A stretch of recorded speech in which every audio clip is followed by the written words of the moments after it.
Praise the Lord. मेरी तरफ से आप सभी बहन भाइयों को प्यार भरा जय मसीह की परमेश्वर की पवित्र हजूरी में आप सभी लोगों का दिल से स्वागत है और मैं आप सभी लोगों का हमारे यूट्यूब चैनल पर स्वागत करती हूँ।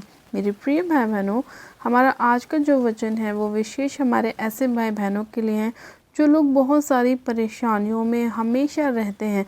कोई ना कोई चिंता, कोई ना कोई टेंशन आप लोगों को सताती रहती है, आपकी जॉब की, आपके बिजनेस की, आपके बच्चों की मैरिज की, आपकी बीमारियों की, या आपके जीवन में और भी अन्य प्रकार की चिंताएं, परेशानियां आपको सताती रहती हैं कि कब हमारे दिन अच्छे आएंगे, कब हम अपने बोझ से विश्राम पाएंगे, कब हमारे दुख खत्म होंगे, कब हमारे संकट खत्म होंगे, कब हमारे घर के क्लेश दूर होंगे।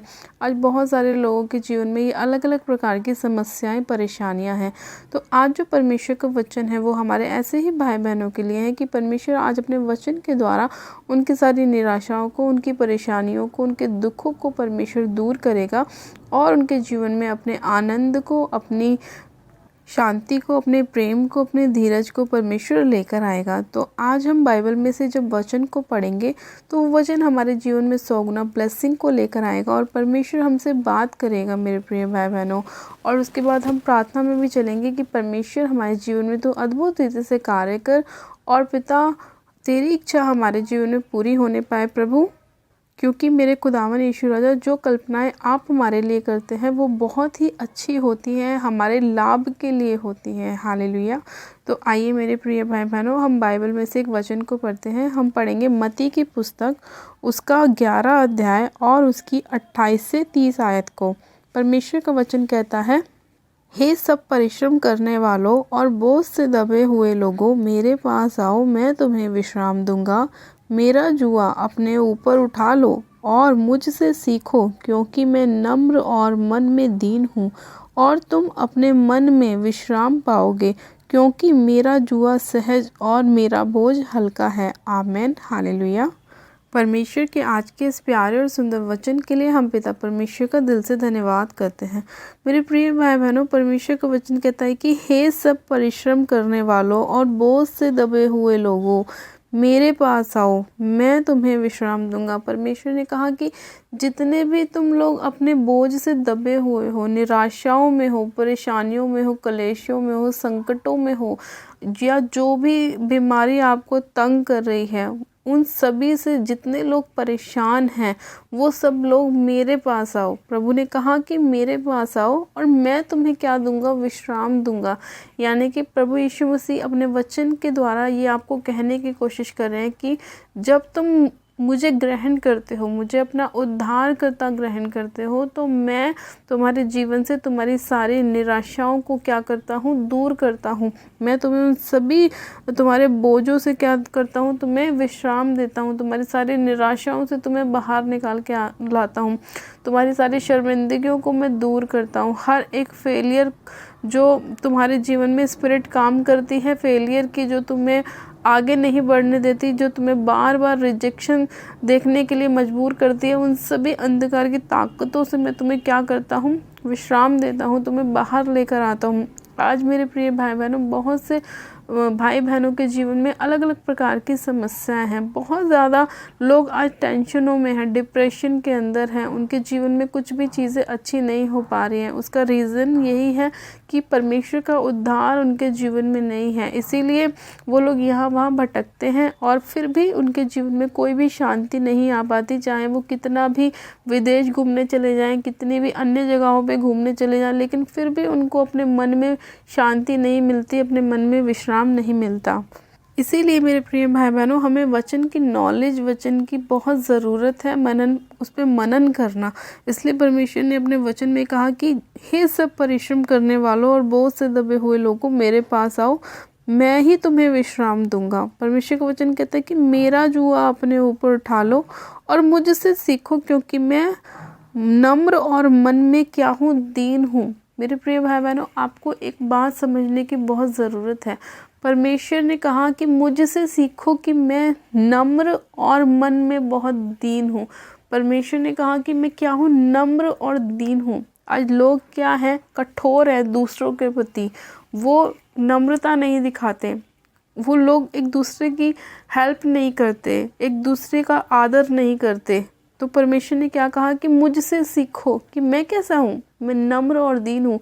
तुम्हें भी अपने अंदर वही स्वभाव रखना है। आज हो सकता है आपकी लाइफ में अगर आपको सक्सेस नहीं मिल पा रही, तो हो सकता है आपका नेचर दूसरे के लिए अच्छा नहीं है, हो सकता है आपका स्वभाव दूसरे के प्रति, आपके पड़ोसी के प्रति, आपके घर वालों के प्रति, आपके बॉस के प्रति आपका जो व्यवहार है वो अच्छा नहीं है, आपका स्वभाव अच्छा नहीं है। इस वजह से आप अपने जीवन में सफल नहीं हो पा रहे। हो सकता है इसी वजह से आपकी मैरिज लाइफ ब्लेस नहीं हो पा रही कि आप बहुत गुस्से वाले हो, आपके अंदर बहुत ज़्यादा रोष भरा रहता है, आप किसी की बात को सुनना पसंद नहीं करते, इसीलिए हो सकता है आपकी लाइफ में कोई ब्लेसिंग नहीं आ पा रही। तो परमेश्वर ने क्या कहा कि मुझसे सीखो कि मैं नम्र और दीन हूँ। हमें भी परमेश्वर ने यही सिखाया है कि तुम्हें भी दूसरों के प्रति नम्र और दीन बनना है, अपने स्वभाव को ऐसा रखना है जैसा प्रभु यीशु मसीह का था। हम जब बाइबल को पढ़ते हैं, ये जितने लोग बाइबल को पढ़ते हैं उन सभी लोगों को ये पता है कि जब प्रभु यीशु मसीह को कोड़े लगाए गए, उनके मुंह पर थप्पड़ मारा गया, उनके मुंह पर थूका गया, उनके वस्त्रों को जब छीना गया, तो एक बार भी प्रभु यीशु मसीह ने पलटकर उन लोगों को जवाब नहीं दिया, बल्कि उनके लिए प्रार्थना ही की कि हे प्रभु इन्हें क्षमा कर, क्योंकि ये नहीं जानते कि ये क्या कर रहे हैं। परमेश्वर ने उस समय भी, प्रभु यीशु मसीह ने अपने पिता यहोवा परमेश्वर से प्रार्थना ही करी उन लोगों के लिए कि इन्हें क्षमा करना प्रभु, क्योंकि ये नहीं जानते कि ये क्या कर रहे हैं। तो अगर वो अपने पिता से उन लोगों के लिए क्षमा मांग सकते हैं, उनको क्षमा कर सकते हैं, तो हम जो इंसान हैं, क्या हम दूसरों के प्रति अपने स्वभाव को चेंज नहीं कर सकते? क्या हम अपने गुस्से वाले स्वभाव को हटाकर नम्रता और दीनता नहीं लेकर आ सकते? परमेश्वर हमें यही सिखा रहे हैं। इसीलिए प्रभु ने कहा कि मुझसे सीखो कि मैं नम्र और दीन हूँ। आज आपको भी ज़रूरत है अपने स्वभाव को चेंज करने की। अगर आपको लगता है कि आपका स्वभाव बहुत गुस्से वाला है, बहुत चिड़चिड़ा है, आप दूसरे के साथ आपकी बनती नहीं है, तो आप खुद को चेंज करने की कोशिश करें। अपने स्वभाव को दूसरे के लिए नम्र करें, दूसरों के लिए प्रेम वाला स्वभाव रखें, ताकि सामने वाला भी आपके साथ नम्रता से पेश आए। मेरे प्रिय भाई बहनों, परमेश्वर का वचन कहते हैं कि प्रेम अनेक पापों को ढांप देता है। इसीलिए परमेश्वर ने कहा कि अगर तुम सामने वाले के प्रति प्रेम रखोगे तो तुम्हारे जीवन में ब्लेसिंग होगी, क्योंकि परमेश्वर ये जानता है कि तुम्हारे मन में दूसरे के लिए कोई गलत विचार नहीं है, दूसरे के लिए कोई निंदा नहीं है, तुमने किसी के लिए अपने मन में कोई बुरा नहीं सोचा, बल्कि तुम उसके लिए प्रार्थना कर रहे हो, परमेश्वर से उसके लिए क्षमा मांग रहे हो, तो परमेश्वर उसका प्रतिफल आपको देगा, क्योंकि परमेश्वर को जानते हैं कि आप किस हृदय से उसके लिए प्रार्थना कर रहे हैं।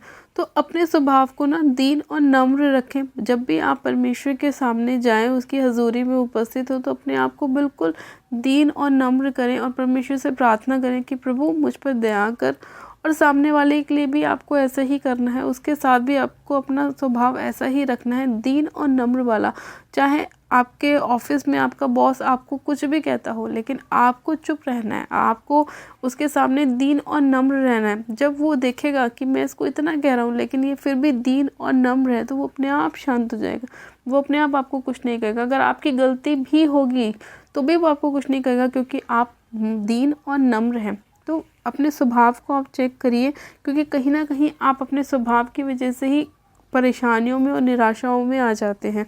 फिर परमेश्वर ने कहा कि जब तुम ऐसा करोगे, जब तुम दीन और नम्र बनोगे, तो तुम अपने मन में विश्राम पाओगे, क्योंकि मेरा जुआ सहज और मेरा बोझ हल्का है।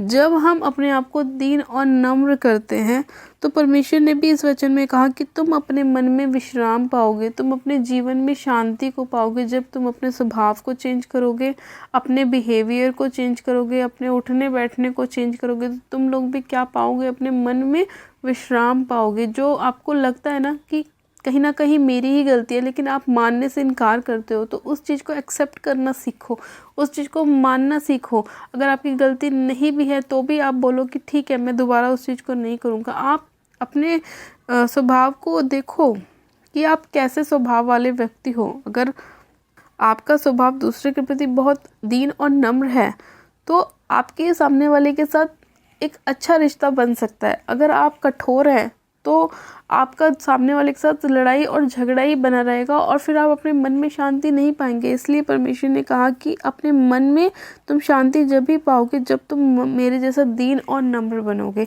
तो अगर आज आपके जीवन में निराशाएं हैं, रुकावटें हैं, परेशानियां हैं, तो उसका रीज़न यही है कि आप अपने आप को चेक करें कि आपका स्वभाव कैसा है, आपका चाल चलन कैसा है। आप जब वचन को पढ़ते हैं तो आप जान पाते हैं कि प्रभु यीशु मसीह हमसे किस तरह से वचन के द्वारा बात करते हैं और हमें समझाते हैं, हमारे मार्ग में हमारी अगुवाई करते हैं। मेरे प्रिय भाई बहनों, आज लोग ये कहते हैं कि हम मसीह में आने के बाद भी चेंज नहीं हुए, हमारे जीवन में कोई बदलाव नहीं आया, हमारे जीवन में अभी तक कोई ब्लेसिंग नहीं है, कोई जॉब नहीं है, हमारी मैरिज नहीं हुई, हमें बेबी नहीं हुआ, हमारा काम सफल नहीं हुआ, हमें घर की आशीष नहीं मिली। तो आप पहले ये चेक कीजिए कि आपके अंदर हो सकता है कोई कमी है, इसी वजह से वो चीज़ें आपकी लाइफ में नहीं हो पा रही। क्योंकि बाइबल जो हम पढ़ते हैं तो परमेश्वर उस वचन के द्वारा हमसे एक एक विषय के बारे में बात करता है कि हमें कैसा जीवन जीना चाहिए। मसीह जीवन कैसा होता है? मसीह जीवन एक दूसरे के साथ प्रेम करने वाला होता है, मेल मिलाप करने वाला होता है, ना कि लड़ाई झगड़े करने वाला होता है। दूसरों की निंदा, चुगली, पाप, नशे ऐसा करने का जीवन नहीं होता है। बल्कि मसीह जीवन में जब हम आते हैं तो हम अपने पुराने मनुष्य तत्वों को भूल जाते हैं, हम उसे छोड़ देते हैं। क्योंकि जब हम प्रभु यीशु मसीह में बपतिस्मा लेते हैं तो हमारा पुराना जीवन मर जाता है और हम नए तरीके से जी उठते हैं। तो जैसे ही हम नए तरीके से जी उठते हैं, हमारी ब्लेसिंग भी जी उठती है, हमारी आशीषें भी जी उठती हैं। तो आप भी ये देखें कि अगर आप में कमी है तो अपने आप को बदलें, अपने पुराने जीवन को छोड़ें, अपने नशों को छोड़ें, अपने पाप को छोड़ें और प्रभु के पास आएँ, दीन और नम्र बने, क्षमा मांगे, अपने गुनाहों की, पापों की पश्चाताप करें, परमेश्वर को अपना उद्धारकर्ता ग्रहण करें, प्रभु यीशु मसीह के नाम का बपतिस्मा लें और अपने जीवन की एक नई शुरुआत करें और परमेश्वर में आप सिद्ध होते जाएं, ताकि परमेश्वर आपकी लाइफ में बड़े बड़े और अचंभित कामों को करे, जिन्हें देख के आपका घर परिवार, आपके लोग, आपके मोहल्ले वाले लोग, आपके बिजनेस के लोग देखें कि आपने कैसे मसीह लाइफ को अपनाया और आपके जीवन में कैसे कैसे बड़े बड़े काम परमेश्वर ने करे, और वो भी प्रभु यीशु मसीह को अपना उद्धारकर्ता ग्रहण करें। आपको देखकर, आपके फलों को देखकर वो भी प्रभु को जाने और परमेश्वर के नाम की महिमा करें। हालेलुया। तो मेरे प्रिय भाई बहनों, आज का परमेश्वर का वचन आपके सभी बोझ से आपको विश्राम देगा, आपके सभी निराशाओं से, परेशानियों से आपको हल्का करेगा, आपको फ्री करेगा, आपको आज़ाद करेगा, आपकी बीमारियों से आपको चंगा करेगा। हालेलुया। आइए मेरे प्रिय भाई बहनों, हम प्रार्थना में चलते हैं। परमेश्वर आप सभी लोगों को आशीष दे। आप सब जन अपनी आंखों को बंद कीजिए। Hallelujah, hallelujah, hallelujah. मेरे सर्वशक्तिमान पिता परमेश्वर, प्रभु यीशु मसीह में आपका धन्यवाद करती हूँ। जीवित अनुग्रहकारी पिता परमेश्वर, इसी घड़ी मेरे सामर्थ्य पिता परमेश्वर, मैं अपने आप को और इन सभी लोगों को आपके समर्थ्य और जलाले हाथों में सौंपती हूँ। खुदावन, आपके अनुग्रह की दृष्टि एक एक जन के ऊपर होने पाए। पवित्र आत्मा जी, आप एक एक जन को सिर से लेकर पैर के नाखूनों तक छू लीजिए। हाँ मेरे प्रभु परमेश्वर, जिस तरह से आपका वचन कहता है कि हे सब परिश्रम करने वालों और बोझ से दबे हुए लोगों, मेरे पास आओ, मैं तुम्हें विश्राम दूंगा। सच में खुदावन पिता परमेश्वर, जितने लोग अपने बोझ से दबे हुए हैं और आपके पास आ रहे हैं, मेरे प्रभु आप उन सभी लोगों को विश्राम दीजिए। मेरे प्रभु परमेश्वर, आप मेरे खुदावन इनके ऊपर अपने मुख का प्रकाश चमकाएं मेरे प्रभु, और जैसे आप दीन और नम्र हैं मेरे प्रभु, ये भी अपने स्वभाव में दीन और नम्र होने पाए मेरे खुदावन पिता परमेश्वर, और अपनी सारी गलत आदतों को ये छोड़ें, अपने नशों को, पाप को, व्यभिचार को, गलत संगतियों को मेरे प्रभु ये छोड़ें और आपको अपना उद्धारकर्ता ग्रहण करें मेरे पिता। सर्वशक्तिमान पिता परमेश्वर, आप इनके सभी मेरे खुदावन बोझ को अपने ऊपर उठा लीजिए, क्योंकि आपका वचन कहता है कि मेरा जुआ सहज है और मेरा बोझ हल्का है। सच में खुदावन पिता परमेश्वर, आप इनकी सारी निराशाओं को अपने ऊपर ले लीजिए मेरे प्रभु, और आप इनके बोझ से इन्हें हल्का कीजिए, इनके निराशाओं से इन्हें फ्री कीजिए, आज़ाद कीजिए मेरे खुदावन पिता परमेश्वर। आप इनके ऊपर दया कीजिए मेरे प्रभु परमेश्वर। हाँ मेरे खुदावन, आप महान परमेश्वर, राजाओं के राजा, प्रभु के प्रभु, आपकी करुणा सदा के लिए है मेरे खुदावन पिता परमेश्वर। सामर्थ्य पिता परमेश्वर, मैं एक एक जन को आपके हाथों में सौंपती हूँ मेरे खुदावन। आज जितने बीमार हैं मेरे प्रभु, आप उनकी बीमारियों से, उन्हें विश्राम दीजिए। मेरे खुदावन पिता परमेश्वर की सारी बीमारियां उनके शरीरों को छोड़ के जाती रहे, सिर से लेकर पैर के नाखूनों तक उनकी सारी बीमारी उनके शरीर को छोड़े और आउट हो जाए यीशु मसीह के नाम में। आउट हो जाए, आउट हो जाए, आउट हो जाए। मैं सारी अंधकार की ताकतों को यीशु के नाम में होली गोस्ट फायर करती हूँ, फायर करती हूँ, फायर करती हूँ। पिता परमेश्वर इसी घड़ी आपका आत्मा एक एक जन को छुए, राइट नाउ टच करे पिता परमेश्वर की सारी बीमारियां, सारी रसौलियां, पथरियां, मेरे खुदावन शुगर के रोग, बीपी के रोग, किडनियों के रोग इसी घड़ी इनके शरीरों को छोड़े और जाते रहे यीशु मसीह के नाम में। हर प्रकार का माइग्रेन, सर्वाइकल, खुदावन घुटनों के रोग इसी घड़ी, पेट के रोग, कमर के रोग इसी घड़ी राइट नाउ उनके शरीरों को छोड़े और निकल जाए। मैं यहोवा की आग को रिलीज करती हूँ, होली गोस्ट फायर को रिलीज करती हूँ, होली गोस्ट फायर को रिलीज करती हूँ, फायर को रिलीज करती हूँ। सारे अंधकार की ताकतों को जलाती हूँ, नाश करती हूँ यीशु मसीह के नाम में। इसी घड़ी में उन सभी अंधकार की ताकतों को बांधती हूँ और अथाह कुंड की आग में झोंकती हूँ, जहाँ उन्हें रोना और दांत पीसना होगा। और मैं इन्हें फ्री घोषित करती हूँ, ब्लेस घोषित करती हूँ, आशीषित घोषित करती हूँ, चंगा घोषित करती हूँ कि यीशु के कोड़े खाने से ये लोग चंगे हो चुके हैं, ब्लेस हो चुके हैं। इनका घराना ब्लेस हो चुका है, इनके बच्चे ब्लेस हो चुके हैं, इनका फाइनेंस ब्लेस हो चुका है यीशु मसीह के नाम में। खुदावन पिता परमेश्वर मैं आपका धन्यवाद करती हूँ इस प्रार्थना को सुनने के लिए, इनके बोझ से इन्हें विश्राम देने के लिए, हल्का करने के लिए, फ्री करने के लिए, आज़ाद करने के लिए। मेरे खुदावन राजा मैं आपका धन्यवाद करती हूँ, धन्यवाद करती हूँ, धन्यवाद करती हूँ। सारी महिमा आदर आपको देती हूँ और प्रार्थना विनती बड़े विश्वास के साथ हमारे उद्धारकर्ता प्रभु यीशु मसीह के सामर्थ्य जलाली नाम में मांगती हूँ। आमेन, आमेन। आप सब जन कहें आमेन। गॉड ब्लेस यू मेरे प्रिय भाई बहनों, आप सब जन आशीषित हैं पिता परमेश्वर प्रभु यीशु मसीह के सामर्थ्य जलाली नाम में। और परमेश्वर आज के वचन के द्वारा आपकी सारी निराशाओं से आपको विश्राम दे, सारे बोझ से आपको हल्का करे और आपके जीवन में अद्भुत रीति से कार्य करे। हालेलुया। मेरे प्रिय भाई बहनों, जिन लोगों ने अभी तक हमारे यूट्यूब चैनल जीजस लव्स खुशबू को सब्सक्राइब नहीं किया है, वो लोग आज हमारे यूट्यूब चैनल को सब्सक्राइब करें, वीडियो को लाइक करें और शेयर भी करें। मेरी तरफ से प्यार भरा जय मसीह की। God bless you. Praise the Lord. Hallelujah.